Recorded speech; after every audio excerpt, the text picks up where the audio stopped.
I have followed a video of members of the Caliphate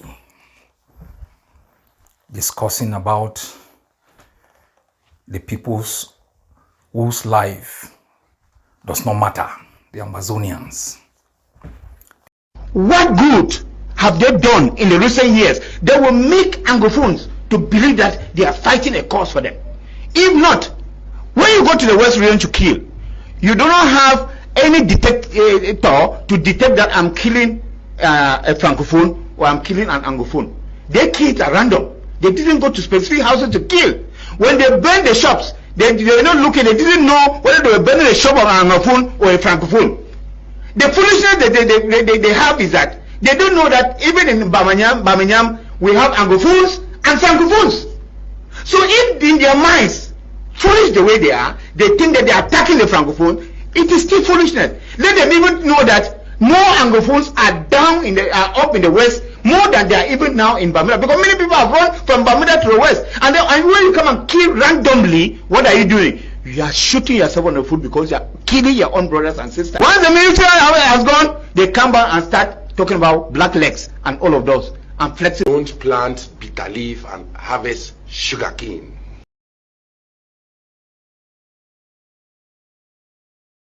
People will not like what I say. You know me, I'm a surgical shooter, I'm a straight shooter, and I'll say it as it's supposed to be. Some Francophones finance what happened in Bambutos. I sent you the pictures in your forum. Nobody. I'm talking about the bus. No. They are screaming. They are describing our people in the same way Adolf Hitler described the Jews. That they are hardened criminals released from the jail that they have been in for 62 years in 2007 to come and take the lives of precious Francophones, owners of our land, determinant of our fate. They are passing judgment. They call themselves legal minds. Without due process, without investigation, they are passing judgment on our people. How necessary it is for Amazonians to cross into La Republique and kill these precious citizens whose lives matter so much for their miserable existence as house slaves. The same way Frundi described our fighters as hardened criminals, they think these are criminals. Why? They cannot imagine in their wildest dream that a people will be so brave to break free from a 62-year-old enclosure to rise up against a tyranny that they are so scared of, to rise up against a system they depend on for their miserable lives. They cannot believe it. That is why in life, these people with bravery are always given all forms of names. Criminals, les Anglofools, les Biafrans, 2 cubes of sugar that must be dissolved, that genocide must be meted on them. And because we refuse to dissolve, they burn down villages, massacre civilians, pick up boys from their homes, murder them, display their bodies in public. These house slaves never scream. Why would they? It is because we have portrayed ourselves as people who want justice for all. We have portrayed ourselves as people with sanity. We have acted in a way that we are judged by the standards that we have put for ourselves. Because how would you imagine that for 7 years, these people have murdered more than 20,000 Amazonian civilians? There are few Cameroonian civilians who have died in Amazonia.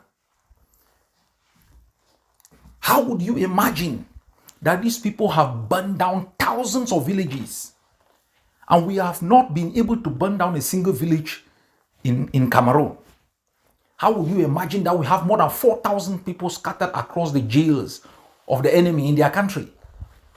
We hardly have a single Cameroonian in our jail. It is the standard we have laid that is being used to judge us. If we got up one morning and killed 100 Cameroonians in Amazonia, they will not make the noise that they are making today, because we would have set a standard of revenge. You see what is happening in Gaza? You see what was happening in Israel? For anybody who is opening their mouth and talking about Amazonians, in the war of today between Israel and Palestine, you will be scared. You will be scared. People entered into Israel within a few hours.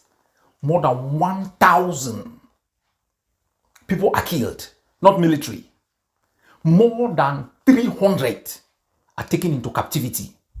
Within the next 1 week, northern Gaza is flattened, 10,000 people dead.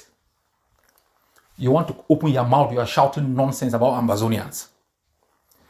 We have not started. Keep screaming. I can promise these people that you enter our territory, you are not going back. You can mourn for a few Cameroonians who die. A week before the killings in the West, there were 2 Cameroonians murdered because of a chieftaincy issue. These criminals did not hold a talk show to talk about it. A week later, more than 9 were killed in the same place. Is it a coincidence? Before they could do an investigation, they were shouting everywhere, Amber, Amber, Amber, Amber. Everywhere, Amber. What Amazonians, and I speak for you, and I have decided that I will respond and I will speak and I will defend you all the time. All the time. Because I've studied wars. I did a full research on the genocide in Rwanda. In 100 days, more than 800,000 Tutsis and hundreds of thousands of Hutus were killed. In the Congo, rape has become systematic, even by UN staffs. In the killing fields of Cambodia, under Pol Pot, you could see what was happening. And those who were being killed did not give up. They did not give up. Losers are the only people who are taken to the International Criminal Court. Those who lose wars. The rules of wars are written by victors. Post-war conflict or post-war systems of accountability are put in place by victors. That is why we will not lose. But one thing should be taken note of, especially for the traitors. I don't have any issue with a Cameroonian civilian running around. I can vow for you, the traitors. Your punishment is death. Look, you people will know that Kagame, his post-conflict justice system of retribution was mild. There will be no gachacha. There will be no scratch my back and scratch your back. There will be no truth and reconciliation. There will be punitive, retributive, post-independence justice system for all of you, the traitors. You may not even be tried. Because the worst thing about you is that your treason is committed in the full glare of the media. You are talking. Talk is cheap. You are playing to the gallery. You are acting brave. The biggest mistake that you people are doing is that the bravery that you are showing today, the arrogance that you are demonstrating, you have never been in our custody. Go watch the video again of Madame Mundi.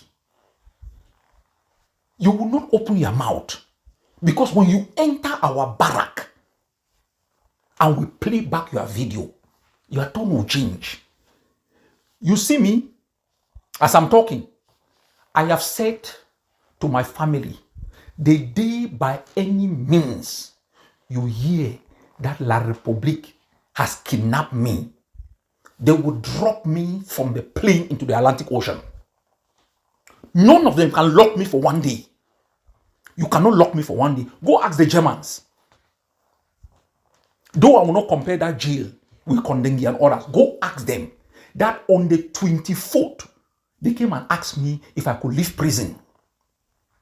I told them I have 2 more days and I'm not leaving. So when I stand to fight La République, every day I spend alive, I give thanks to God for having reached 50. Martin Luther never made it. Even our greatest man, Jesus Christ, never made it above 39. Malcolm X never made it. I am so grateful. I have passed the line where most revolutionaries will be considered dead. So every hour I have, I use it with thanksgiving. Black Africans will never again go through the process where they were kidnapped and enslaved, and then the process redefined as a trade, where systems of apartheid were instituted.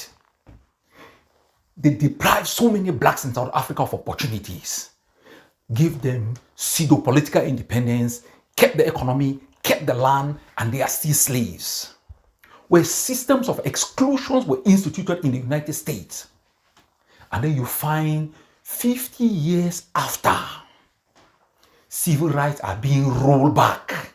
Blacks don't have the right to vote, and they are always on the street running and begging to fit in.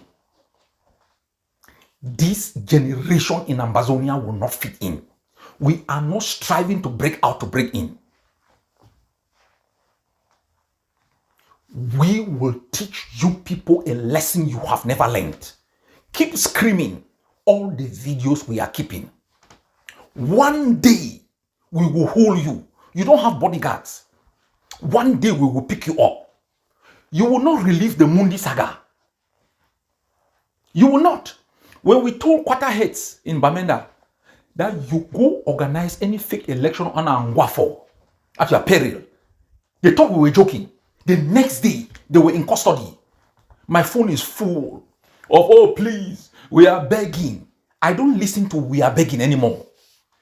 You violate the rules of the land, the punishment will be severe. Because the consequences of this occupation is so dire, it's so pernicious, it's such a crime against humanity that it is not quantifiable in terms of human suffering, death, and destruction. You can call us criminals, 2 cubes of sugar, les Anglofools, les Biafrins, give us whatever name, call us even vermins, call us what you want. But this is the generation that has put you people in your places. This is the generation that has turned you men into beggars in the full glare of the media.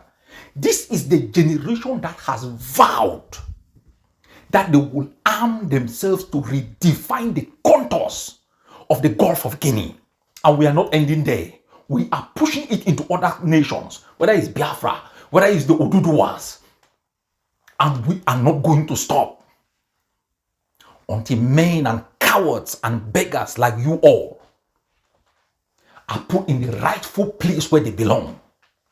The cemetery of traitors.